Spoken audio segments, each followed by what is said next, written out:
Hey, I refreshed my mail to the point that my mail app wanted to jump out of my phone and just be running away. I'm not even joking. A lot of people have been submitting it and they don't have problem. He reached Tolustone. At this point, I don't even know whether my passport has been misplaced or who it is with, or whether my visa has even already been denied. Hi guys, welcome back to my YouTube channel. It's your girl florishalax with the vibes. Not the truth, not the usual. Let me bring back that Nigerian accent because I don't know what's wrong with me. Like since I got here, it's just like my tongue wants to automatically. Today I'm here to give you all the tea, all the drama. You guys, this video is going to be long. I like to sit down and relax because it's a very interesting and insightful ride. Like, I just can't wait to see you guys in the comments after this video because I have a lot of things to talk to you guys about. Anyways, in today's video I am going to be telling you guys the journey of how I moved from Nigeria to Canada, like from the scratch. Like, if you're new to my channel, thank you so much for tuning in. If you're not new, thank you for returning. Please make sure you smash that subscribe button and bell so you get notified anytime I post a video. Give this video a big thumbs up, and it's an interactive channel, so put in as many comments in the comment section down below. Now where to begin? In 2018 I graduated from high school. In 2019 I was to enter university. 2018-2019 I was to enter university, and I was too young. And then I wasn't admitted in UNILAG because I was too young, and so I had to do a diploma course, which most of you know. So when I was about to take that diploma course, I have this family friend. He's telling, my dad that instead of me to go and spend that much money in diploma, how about we just use that money and then add money to it and then send me to study abroad? I'm not comfortable enough to send a child abroad. Like, it was not adding up, and my dad was like, no, he's not going to do that. Fast forward to 2022, prophecies began to come. The first person came, told my sister, you are going to leave Nigeria very soon, and then she's like, leave Nigeria, okay, like, amen.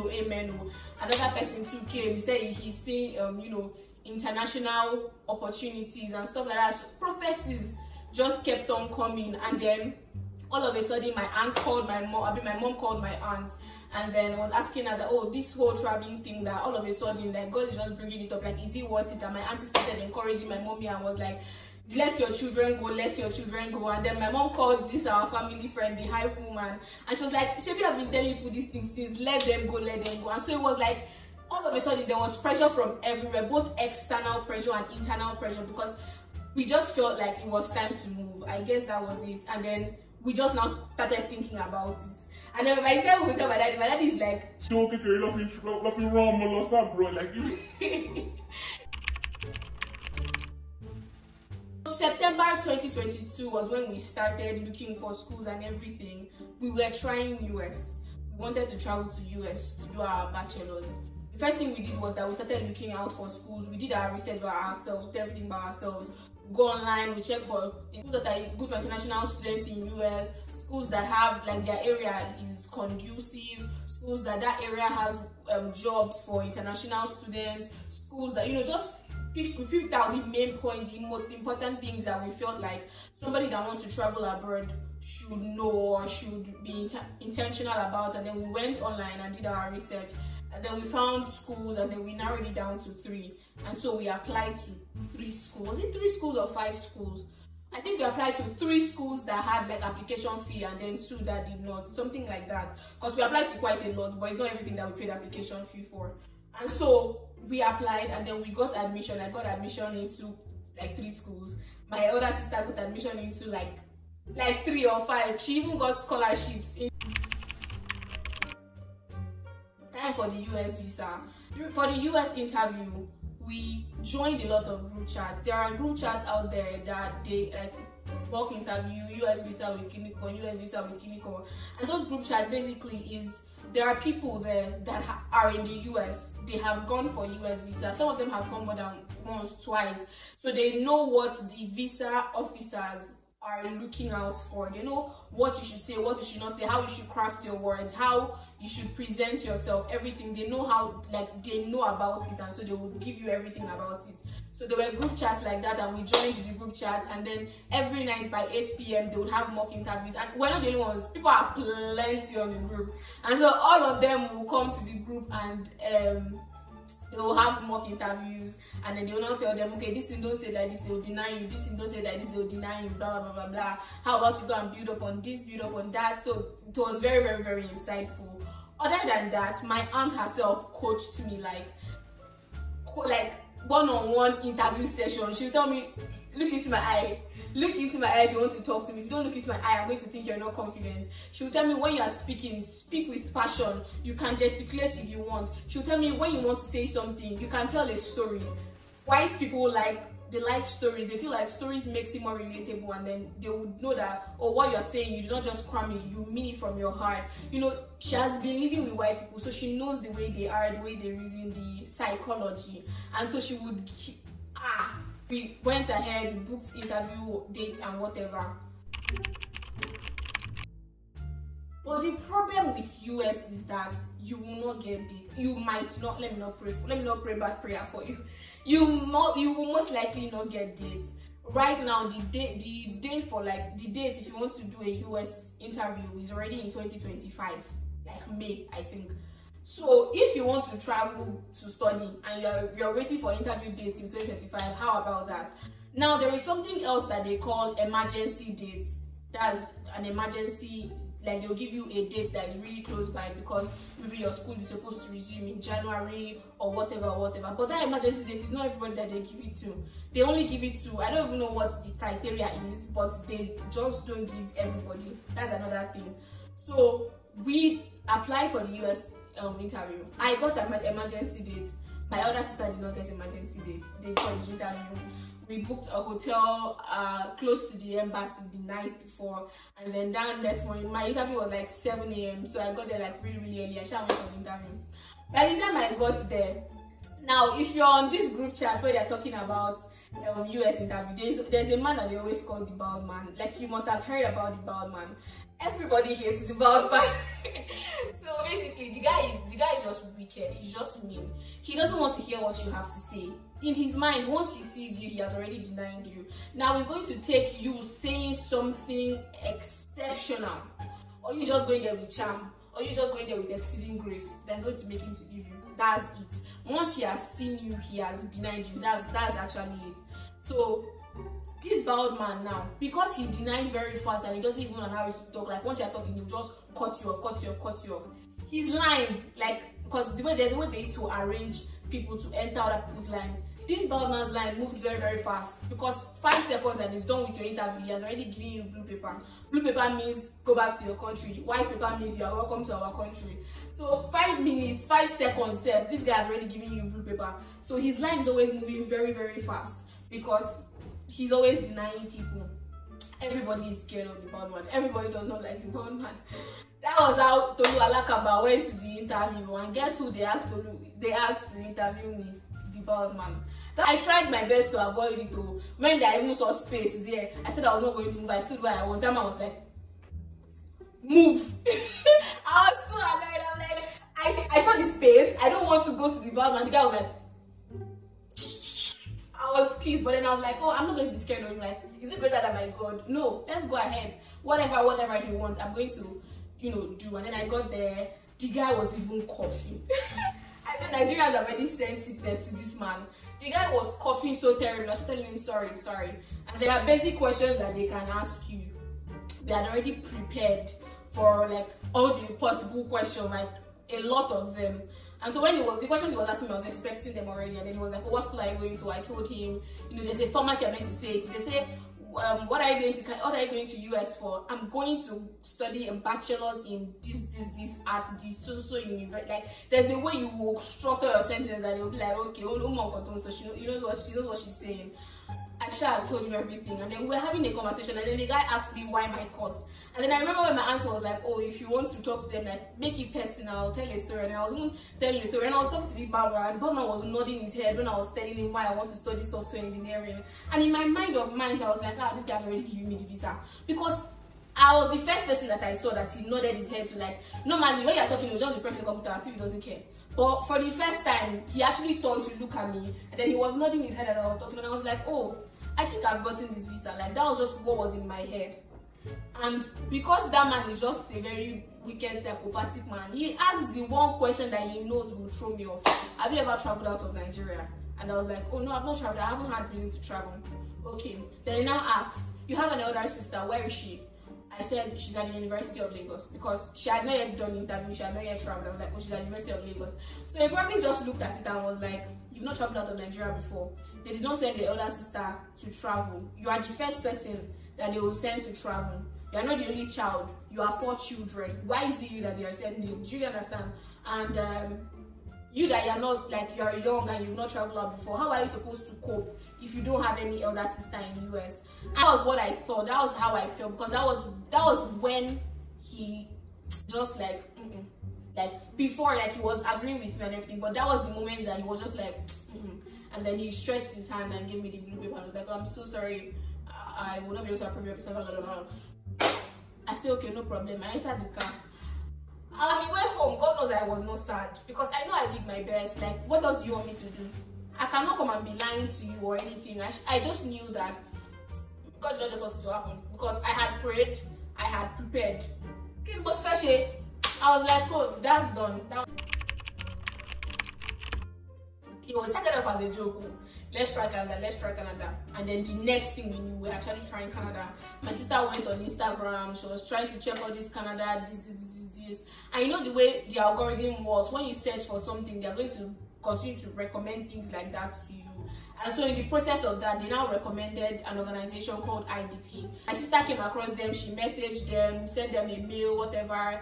They booked an appointment with her. She had the appointment, and then they were like, okay, she can go ahead. And if you want them to do it for you, you will start with them from the scratch. Even from picking school, they will apply for the school for you. Like, you have to start from the scratch, if not, they will not put their hand inside. And then, God, it was a hassle, because we're in school. We had to go back to school. You cannot put all your eggs inside one basket. School will be going on, and then we'll be going to Ikeja like every other day, because the office is at Ikeja. Every other day, you will go there, they will check your documents. Oh, this document is not complete, get another document. You get another document. You get another embassy and stuff. They are very, very thorough. So if you are not thorough, voila, people will still even hear something. So long story short, we applied to schools. They gave us a list of schools, and we chose the school that we wanted from the list. We thought the school processing was terrible. The visa processing was even worse, because the documentation is crazy. It's not just your own documents this time. Your father's documents, your mother's documents, your family documents, your generational documents, like properties, everything, like everything that you have, everything. The agency is in such a way that they are not doing everything for you. You are doing it by yourself. They are just helping you to proofread, cross-check, and make sure that you are doing the right thing. Do you understand? They will apply for you, or you'll be the one to get your documentation, you'll be the one to write your study plan, you'll be the one to everything. You'll be the one to do everything by yourself. I was even thinking now, it's just something that you don't go there, some documents. Well, I don't. Bruh, we're on this thing for 1 month, getting documents back and forth, because you will get your bank statement, you will get your pension, you get like just a lot of things. And we're on it for quite a long time. It was May that we eventually applied, end of May, that we eventually like did the last application, like, and submitted, like, boom, we're done. 3 weeks after we submitted is when they asked us to do our biometrics. So when we did the biometrics, 3 days, I think it was 3 days after we did our biometrics, they gave my sister her visa. That was end of June. They gave my sister her visa, but they had not given me. And we're happy, The joy in the house that day. The joy in the... An African mother will not roll on the floor. What's your body for? Roll on that floor very well. Everyone was just encouraging me, like, don't worry, they'll get back to you, it'll be a positive response. But I will not lie to you, I just had a strange feeling in my heart that they were going to deny me. And as much as you'd be like, oh, it's the devil, like, it was just, I don't know, it just came like as a recurring thought. But I would pray and everything, over and over again. I would always pray, and then God would always talk to me and reassure me that everything is fine. One thing you should learn about God is, God can say that everything is fine, and everything will be fine first, though, then later everything will not be fine. God's time is not your time. Let me continue.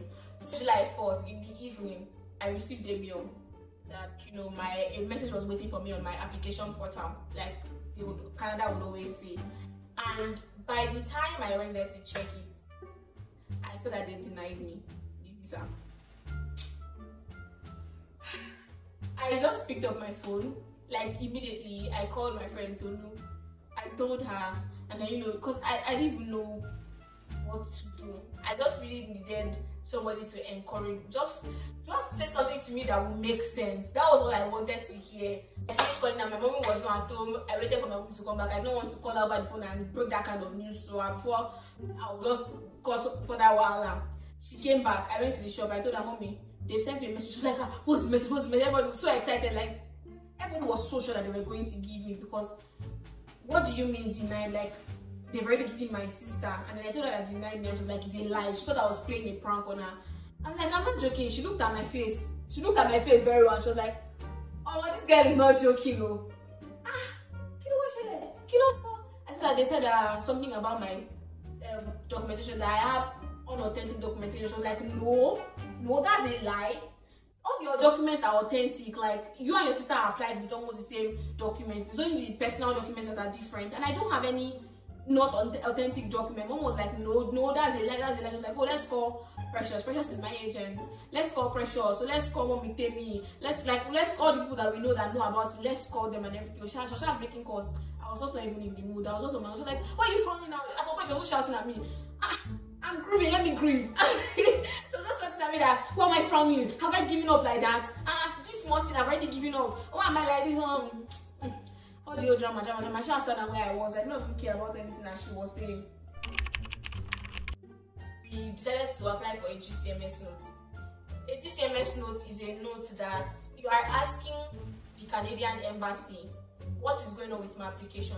Some people, when they have applied and they see that their application is taking too long, they will apply for a GCMS note just to know what is going on, how far the application has gone, what have they checked, what are they still waiting for, what have they not responded, that kind of thing. While on the other hand, some people, they have already been answered and they've been denied. They are asking them what went wrong, why did you deny me, like make it more detailed. They will always give you a reason for denial, but the GCMS notes, they will make it more detailed. They will tell you the particular documents that has problem, the particular thing that they saw that they used to say, oh, I'm not giving you, all of that. So my agent advised that I apply for GCMS notes. This GCMS notes, it can take 3 months. It can take longer than that. But the way God would do it is that I, one way or the other, found somebody or knew somebody that had applied for a GCMS note using the long route before.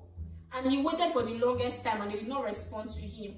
And then he found a shorter route that takes 1 month, like no extra day. They would respond to you in exactly a month.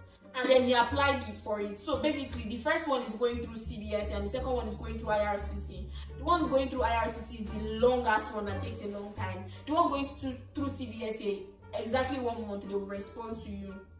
And so he now told me, oh, don't use the IRCC method, but use the CBS method. And then he sent it to me so that like in exactly a month, I'm going to get my response. He was like, when he even applied for his own, he applied for the IRCC own for the longest time, they did not answer him. He now applied for the CBSA own. After 1 month, they sent him the CBSA GCMS. Then after they've sent him the CBSA own, then they now sent him the IRCC own. Because even IRCC, you go through CBSA to get your GCMS notes. Yeah, exactly 1 month later, I got my GCMS notes.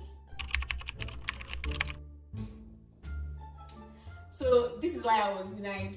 When you apply to your school and then you pay your tuition deposit, your school is going to send you a letter of acceptance, and you are going to use that letter of acceptance when you are applying for your visa, because that's what they are going to use to know that, okay, this school has accepted you and this is the amount that you have paid. So I applied to my school, they sent me a letter of acceptance, and then they sent me the letter of acceptance in a picture format, like you know when you send a mail and then the mail comes as a picture. And I clicked on the picture and I tried to download it, and it was not downloading, like, because it was not a PDF, it was just a picture. And so I decided to take like a screenshot of it and put it in a PDF file, because I mailed my school, I don't think they responded on time and everything, so I was in a hurry to submit my visa application. So I just took a screenshot and then I put it, I used Scam Scanner to put everything inside a PDF, and then I submitted it as my letter of acceptance. The same thing I did for my tuition deposit receipt, because you're also going to need to submit that one. Only for me to check it. To be fair, I even found out before they even sent me my GCMS note, like the day before or 2 days before, because me myself, I was even going through all my documents to see like what's happening, why did they not give me the visa and everything, what's wrong with my document, what's not authentic about my documents. And like 2 days before, I saw that thing and I was like, maybe I'm joking, maybe this is not the document I submitted, maybe it was another document I submitted, maybe this one just happened to me, maybe I corrected it, you get it? Like, I could not believe that could be what the mistake would be. So what happened was that when I took the screenshot and put it inside a PDF format, I did not see it. My agents did not see it. Nobody saw it until after they denied me. The letterhead of my school, where they wrote the school name that is at the top of the letter of acceptance, network went bad. It did not show. It just showed a small box, like where picture is supposed to be. The signature, the signature that is supposed to be down, that they signed that, okay, we are from Trent University and we ascertain this letter. Because of network, it did not show. It showed one small box that this is it. Ladies and gentlemen, this is the reason why I was denied. I decided that, I'm going to have to reapply for it since I don't know what the problem is. That was when I now even found out that I'm just supposed to go to my school website and go and download my letter of acceptance by myself. I did not know before. It was after they denied me that I found out that my school decided to respond to me and tell me that I'm supposed to go to their website and download. Anyways, after I eventually went to the website and downloaded the normal PDF copy, we now reapplied for it. The reapplication was not, it didn't even take long. I think I just did everything in one day because I already have all my documents, just to adjust a few things in some documents and then put the new letter of acceptance. That was all. So I just reapplied. I reapplied August 19th.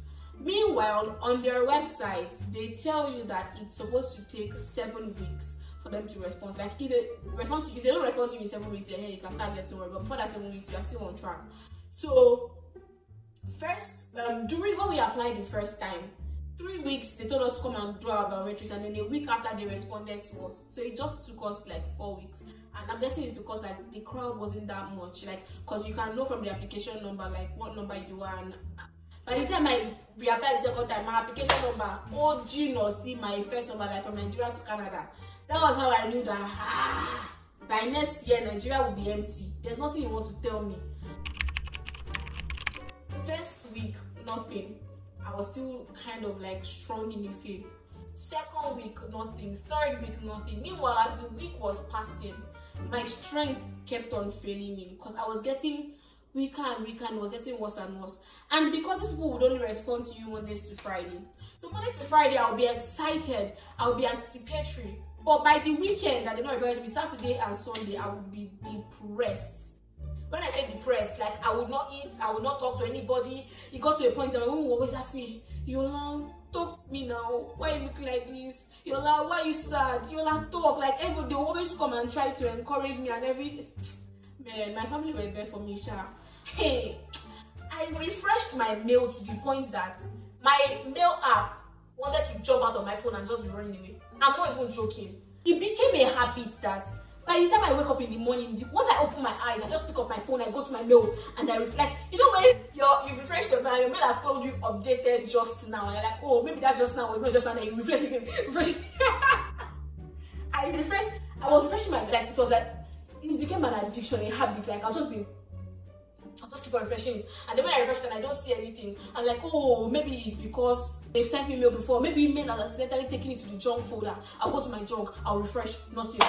Maybe I've accidentally deleted it. I'll go to my bin, refresh, nothing. Spam, refresh, nothing. Then you know that there's a place that they write all mails. Then I will go to all mails and refresh that. Maybe if it did not appear in all the other ones, it will appear in this one. Bro, I got to a point that I said, okay, well, I'm going to give myself BP again.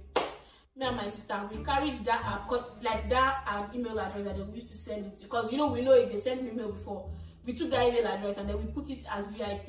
Then we now put an alarm sound to it so that anytime that they send me a mail, it will sound thinking like it will have this, it was a unique sound. It will sound that unique sound. I know that, oh, it is these people that have mailed me that I have this particular thing. That was what we did, because when it became an addiction, I knew that I had to do something about it. It was affecting me because every time I pick up my mail and I refresh and I see nothing, my heart drops. It literally drops. Like, and you know that moment when you are so mentally affected that it affects your physical well-being. It happened to me. Like, there was a time that I would be walking and I can just fall. I would be walking and I'll just, like, because I was so worried. I was constantly thinking, but I was already so tired at that point, and I was like, I will not let the devil take my life away from me because of this thing. I was like, if I am so concerned about this thing, when this thing comes and I become happy, like, oh yes, they're giving it to me, what next? That was like, after I said, what next? How will I find joy in life when I've attached all my joy to this particular thing, and then when it comes, I would exhaust my joy on it, and then it's just be like I'm depressed and there's nothing else in life again. And then the 6th week, Monday, Tuesday, Wednesday, Thursday, nothing. It was already getting to the weekend. The usual weekend depression was about to come safe. Friday, 4 p.m. Friday, 28th, 30th or 29th of September, 4 p.m. I was in the parlor. I just suddenly saw they sent me mail. And then, you know, anyways, I'm not going to go into that one, Sha. If you have not watched my reaction video, go and watch it now. Right after you watch this video, it's a very emotional vlog. It would complete this video, literally. I carried myself and I went to go and submit my passport for them to stamp the Canadian visa on it. Normally, when you want to submit your passport, there are 2 ways you can submit it. You can either submit it through UPS or through DHL. Most people use, because if you want to go and submit it directly to the Canada, you can, but then you have to book appointments, it's going to take time, all of that. So if you want it to be fast, just go and submit it through one of these other platforms. And a lot of people have been submitting that they don't have problem. A lot of people have been submitting that they don't have problem. You reach Tolustone. That was how I went to go and submit my passport too. I even vlogged the entire thing. People will see it too. Like, another battle is waiting for me at the front.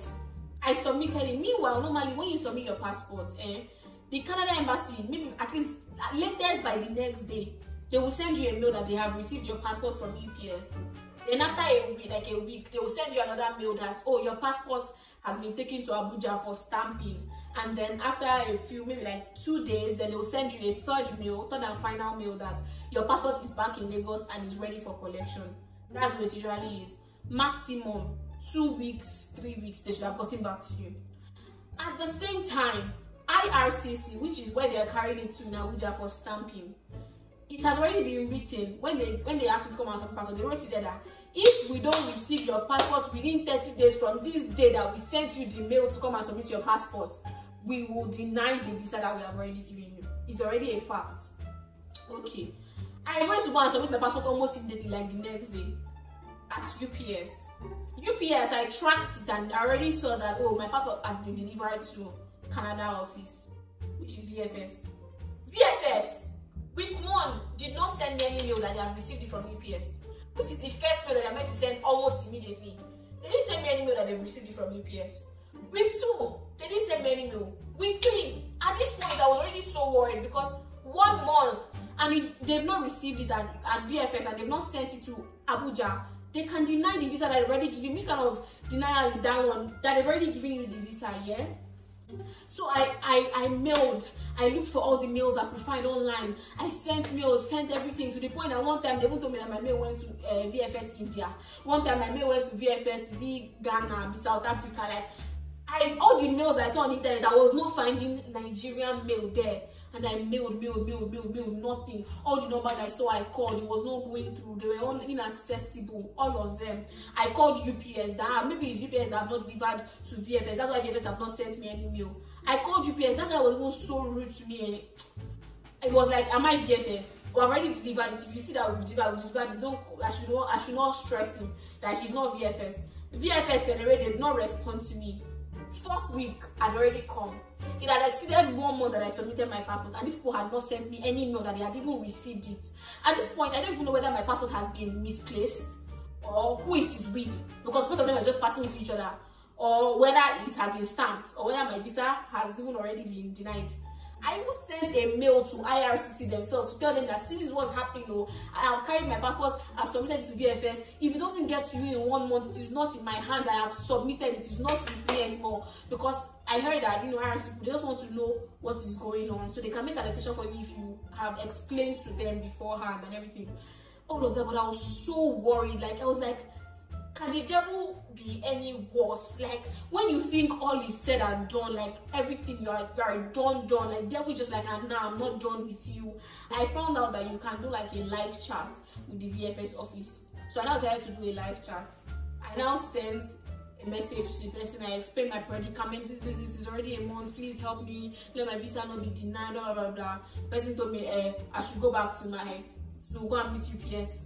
I should go to my delivery company to confirm with them that they have delivered it to them. I was like, I've gone to my delivery company. I've confirmed with them. They said that they've already delivered it to you. And the person was just like, go to your delivery company. And the person just ended the chat. I mean, people are rude though.